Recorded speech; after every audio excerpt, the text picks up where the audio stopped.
Pemirsa, jelang Imlek, pengurus tempat ibadah Tridharma TITD Lingguan Kiong yang terletak di Pelabuhan Buleleng mulai berbenah. Patung dewa-dewi serta peralatan ibadah mulai dibersihkan menggunakan air yang dicampur dengan berbagai macam kembang.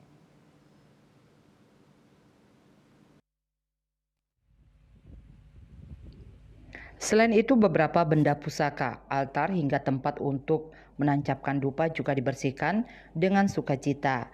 Pembersihan ini dilakukan sebagai rangkaian untuk menyambut Hari Raya Imlek 2575 bagi umat Konghucu.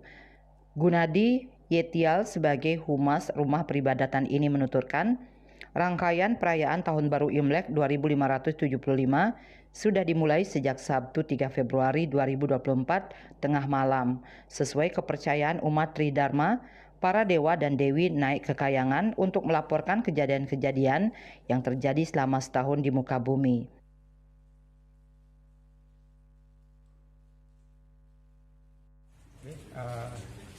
Rangkaian Imlek ya mulai hari ini ya. Tadi tengah malam jam 00 itu sudah mulai ada persembayangan mengantar Dewa Dewi naik atas ya. Jadi dengan mulainya persembayangan kemarin tengah malam jam 00 itu rangkaian acara Imlek dimulai. Kalau sebutannya dalam bahasa Mandarin sudah cool. Saat dewa naik, umat dan pengurus TITD mendapatkan kesempatan untuk bersih-bersih patung dewa-dewi dan altar serta seluruh area tempat ibadah.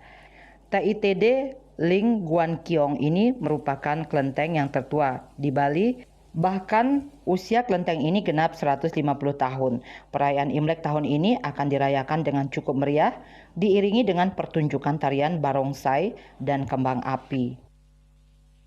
Yasri Yuli, Bali TV.